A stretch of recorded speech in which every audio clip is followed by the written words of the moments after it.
Welcome back to another episode of The Science of Winning. Today I'm going to be getting into the power of visualization and the science behind that, and also the practical implications, because I believe it is such an underutilized tool that's extremely powerful. In fact, it's one of the if someone was to ask me, like, what are the tools or the habits or the tactics that I use to improve my performance and improve my quality of life, one is definitely meditation, and the other one is visualization. And in a lot of ways, I actually combine the two. In meditations, you're actually taught to visualize what you want your future to be like. So visualization is such a critical factor for performance. It's used in sports. It's used in what we call performing arts as well, like the Cirque du Soleil. I use that example quite often because when a lot of people think of performing arts, they're not sure what to think about. But when I say Cirque du Soleil, it automatically just, if they've ever seen a show, it automatically just comes forward, right? It's an example. It's a profound example that can easily be used. It's like saying Michael Jordan, and everybody knows what Michael Jordan represents and who he was. So visualization is used by people that are top performers. And the science behind it is that about 50% of your brain's processing is actually put towards your visual sense. That's a significant amount of resources that your brain puts towards that. And of your five senses, your sight, taste, touch, smell, hearing, your visual sense is about 2/3 of the processing that happens in your brain. So what you see is literally your reality. That's what your brain does.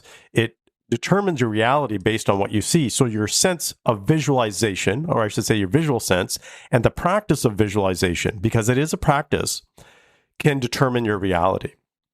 And if I go a little bit deeper, what studies have shown is that when people are actually visualizing, let's just say playing the piano or kicking a ball, when they actually measure, you can say the neurons that fire to actually make that happen, it's very close to if they were actually doing the physical thing itself. So studies show that people that visualize playing the piano actually improve their performance of playing the piano without actually physically improving it. Now, the best approach that has been shown is both visualization and the physical practice itself, because visualization itself gets to a certain degree, but the actual physical practice of playing the piano actually takes you even further. So visualization is extremely powerful from a scientific perspective because it creates your reality. Performers use it, athletes use it. It's something that's been proven and shown to improve a person's level of performance, but also quality of life, because we know that when people visualize having a better quality of life or visualize having a better relationship, guess what ends up happening? They feel better as well. And this is why I like to use the term visualization versus imagery. In sports psychology, they use the term imagery. I take it further and use the term visualization, because visualization includes things like emotions. You're actually playing out the situation and the scenario. If you're going to do this, now we're going to get into the practical part, and I highly recommend you do, is so when we work with CEOs, for example, or executives, and let's just say they're having to go in and do a high stakes meeting in the boardroom with let's just say the board of directors or whoever it may be, we actually get them to visualize going into that boardroom, where they're going to sit, the tone of their voice. We actually get them to play out how they're going to present. So they're actually in that situation, in that scenario. They're visualizing it, but they're also experiencing the emotions that come along with it. When I was younger, I developed a photographic memory. That was through training. That was not a gift that was given to me. And one of the things that I realized is a photographic memory, much of that actually comes from the exercise of visualization. It's actually closing your eyes and actually visualizing what you, or what I at that time, was taking a look at or looking at, and primarily in academics, because I was in sciences, so I was looking at formulas and stuff like that. So I could visualize them and therefore be able to remember them much easier. And so when we are working with individuals, we get them to visualize, we get them to experience it. Not only the positives that happen, but also we get them to exercise. What if something goes wrong? What if someone asks you a very difficult question where you don't have the answer, or you just don't know? So this is important, because if you can play that out beforehand, you can get yourself physiologically ready. So the other part of visualization is not only getting your brain ready, but also getting your body ready. So if you can get your body ready for the experience, your body is already ahead of the game.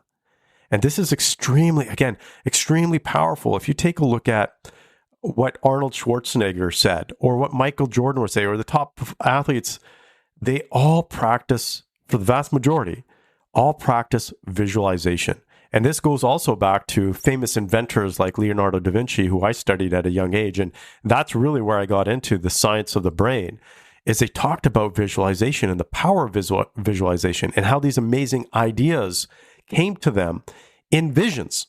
Right? Okay. So most of these inventors will say that most of their ideas came to them in some kind of vision or a dream.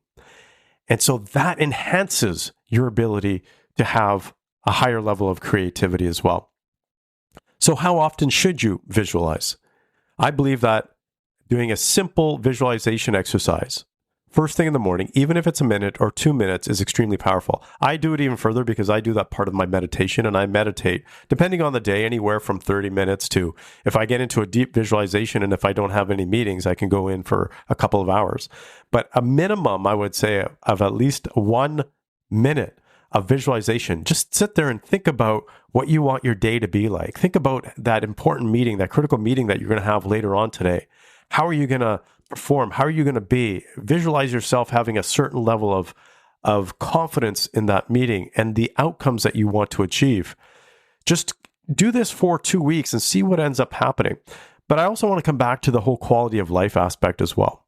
Because when you visualize yourself having a better relationship, you automatically feel that emotion. And that is one of the secondary benefits. It's not only that you're prepping your neurons in your brain and your body, but you're also feeling those emotions that come along with those powerful visualizations. And emotions are extremely powerful because they are the fuel to much of your performance. A lot of people discount emotions. In fact, I like to debate with a lot of sports psychologists because many of them feel like emotions don't have a part to play in performance. And I think it's a complete opposite. Emotions are extremely powerful because what ends up happening when you miss a shot? What ends up happening when you miss a pitch, a sales pitch that you're making? It's the first things that comes in is your emotions. And if you know how to master your emotions, you can get back into that state a lot faster, and that optimal level or that empowering state that a person needs to be in to be able to perform at a higher level than what they normally do. So let me just come back and summarize this quickly here. Visualization is extremely powerful. Your brain is visualizing things all the time. So you might as well use that to your advantage and visualize the things that you want that make you powerful, that empower you. It preps your brain, it preps your body and your physiology to be prepared before the moment actually comes. And it also preps your emotions. So you feel good. You feel the positive impact of the things that you want to achieve even before you experience them. That is the power of visualization. So if you do this for a couple of weeks and just try this out, see what ends up happening. I'd love to get your feedback and be able to see how this has benefited not only your performance, as I mentioned, but how good you feel in life overall.